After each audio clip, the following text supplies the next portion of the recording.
সুপ্রিয় দর্শক, প্রতিবেদনের প্রথমে আপনাদের স্বাগত। আমি আবার একটি সম্পূর্ণ নতুন ভিডিও নিয়ে আপনাদের সামনে উপস্থিত হয়েছি। আশা করি আপনারা সকলে ভালো আছেন। আপনাদের দোয়া ও আশীর্বাদে আমিও ভালো আছি। আজকের প্রতিবেদনে তুলে ধরব এখানে মালচিং পদ্ধতিতে টমেটো চাষ করা হয়েছে। আপনাদেরকে এর আগে এই জমিরই টমেটোর গাছ রোপণ করা ভিডিও আপনাদেরকে দেখিয়েছি।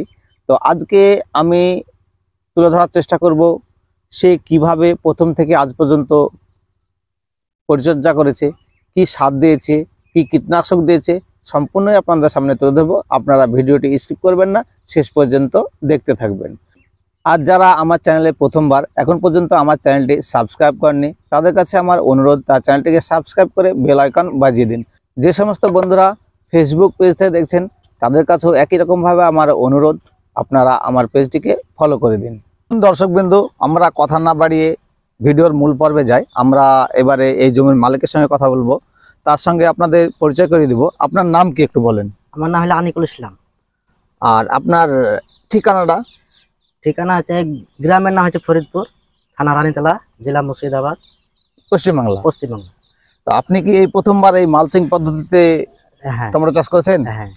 আপনি কিভাবে আগ্রহী হলেন, একটা উদ্বুদ্ধ হলেন কিভাবে? ওই আপনি নেটে আর কি দেখেছি যে এভাবে করলে পরে আর কি হবে, মানে সোশ্যাল মিডিয়ায় আপনি দেখেছেন, দেখার পরে মানে আগ্রহী হয়েছেন যে এবার চাষ করলে হয়তো ফলনটা ভালো হবে। ফলনটা ভালো হবে, দেখতে ভালো লাগবে, লোকে হয়তো আমার দেখা দেখে 5টা লোকে করবে আর কি। তো মালচিং এ তাহলে এই প্রথমবার আপনি চাষ করলেন? প্রথমবারই করলাম। আমাদের এলাকায় পার্শ্ববর্তী কেউ চাষ করেছে এরকম আপনার জানা নাই? না, আপনি সোশ্যাল মিডিয়ায় দেখেই এটা আগ্রহী হয়েছেন। তো আপনার এই টমেটো গাছ বসানো কতদিন হলো? মোটামুটি মাস 1.5 হবে। মাস 1.5 হলো। তো আপনি কটা জল দিয়েছেন 1.5 মাসের ভিতরে? 2টো হয়েছে। 2টো জল হয়েছে। তো 2টো জলে কি আপনি সার দিয়েছেন? সার দিয়েছি, এমনি গুঁড়াই দিয়েছি খুঁড়ে। তারপর কি সার দিয়েছিলেন? এমনি হইতে আপনার রাসায়নিক সার। কি সার? ওইতে সালফেট, পটাশ, ইউরিয়া, 10-26 এসব। মানে দুবারই জল দিয়েছেন, দুবারই সার দিয়েছেন? হ্যাঁ, দুবারই দিয়েছি। আর আজকে তো দেখছি সার আপনি দিবেন মনে হচ্ছে। হ্যাঁ, আজকে দিছি। তো এটা কি সার আছে আপনার এখানে? এখানে আছে 10-26, হ্যাঁ, তারপর হলে সুফালা আছে, তারপর হচ্ছে সালফেট, পটাশ আর খোল আছে। তো এটা মানে বিঘাতে কত কেজি হারে, মানে কতটা জমি আপনার এখানে? এখানটা 2.5 কাঠা আছে। 2.5 কাঠা জমিতে কতটা কি দিয়েছেন? ওই মোটামুটি কেজি 3 করে।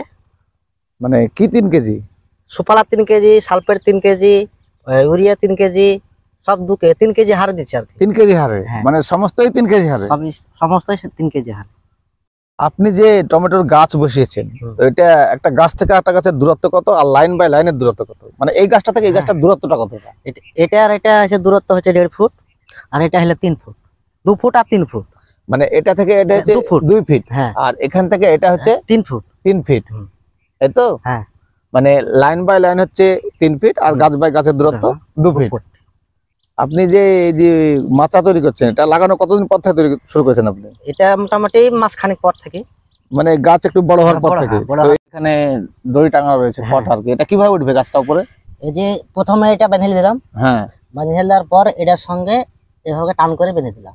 ও মানে এখানে উঠে যাবে? উঠে যাবে, দিয়ে এভাবে বেঁধে দিলাম। গাছের বয়স তো বললেন 1.5 মাস, তো আপনার কাছে তো ফুল চলে এসছে। হ্যাঁ, আসছে। আবার এখানে দেখুন একটা টমেটোর দেখছি। তো এই টমেটো হারভেস্ট হবে মানে কি মাস থেকে?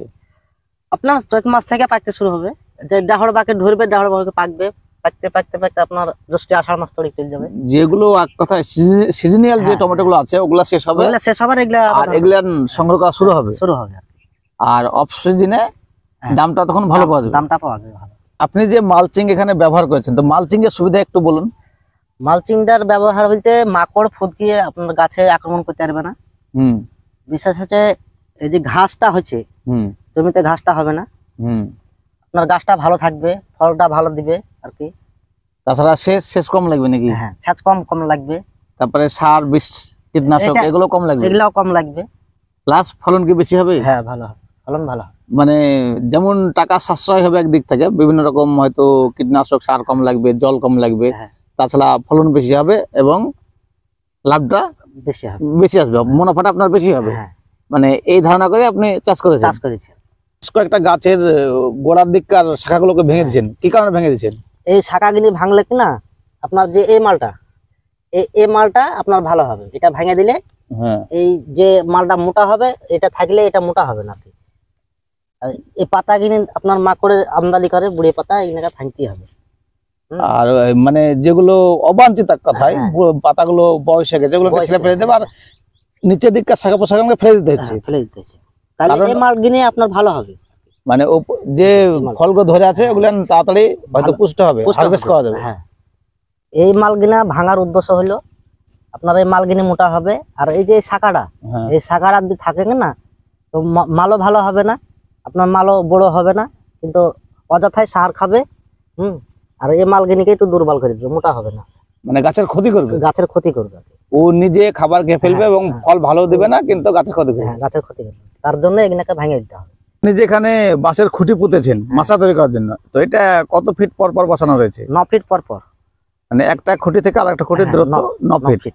আর এই সাইডে কি পুরোটাই কর দেওয়া থাকবে এরকম হ্যাঁ, কর? এরকম পুরোটাই করতে হবে। আধা অন্তর অন্তর এরকম, আধা অন্তর অন্তর এইভাবে, মানে এত দূর অন্তর অন্তর টাঙাইতে হবে। দেহর গাছ উঠবে আর দেহর এভাবে টাঙাইতে হবে, বাঁধতে হবে। আর এরকম একটা করে কট হ্যাঁ। উপরে দিতে হবে তো? হ্যাঁ, উপরে মানে নিচ থেকে উঠবে, হ্যাঁ, নিচ থেকে উঠবে, টান হয়ে উপরে, টানা হয়ে উপরে। মানে এই দড়িটা ধরে উঠবে আর কি উপরে উড়ে গাছে। কেটে হবে। তো চলুন এবার আমরা একটু কীটনাশক নিয়ে আলোচনা করব। তো আপনি এখানে কি কীটনাশক ব্যবহার করেছেন এই 1.5 মাসে? 1.5 মাসে বলতে এই যে মাকড় আর ফুদকি ছাড়া অন্য বিষ তো দিইনি। মানে কবার দিয়েছেন আপনি? 2 ফাড়া দিয়েছি। মানে একবার দিয়েছেন ফুদকি মারার জন্য আর একবার দিয়েছেন মাকড় মারার জন্য। মানে এটাই ওর মূল রোগ নাকি? হ্যাঁ, মূল রোগ হচ্ছে এটা। তাছাড়া ধসা পচা যেটাকে না। ফাঙ্গিসাইড বলি, কোনো বেশি স্প্রে করেছেন? না, ওটা তো লাগেনি, ওটা স্প্রে করিনি, ওটা তো লাগে না। ওটা প্রয়োজন হয়নি এখন পর্যন্ত? না। আজকে আমি সার দিলাম, জল ভরবো, তারপরে কালকে আমি কার্জেট দিব, গাছটা যেন ভালো থাকে, সুস্থ থাকে, তার জন্য। মানে ধসা পচা যেন না লাগে, ধসা পচা যেন না লাগে আর কি, সেজন্য দিবেন। আমরা আর ভিডিওটি দীর্ঘায়িত করছি না, আমাদের ভিডিও এই পর্যন্তই। কেমন লাগলো ভিডিওটি অবশ্যই কমেন্ট বক্সে জানাবেন। আর যদি কোনো রকমের প্রশ্ন থাকে আপনারা অবশ্যই কমেন্ট বক্সে করবেন, আমরা চেষ্টা করব উত্তর দেওয়ার।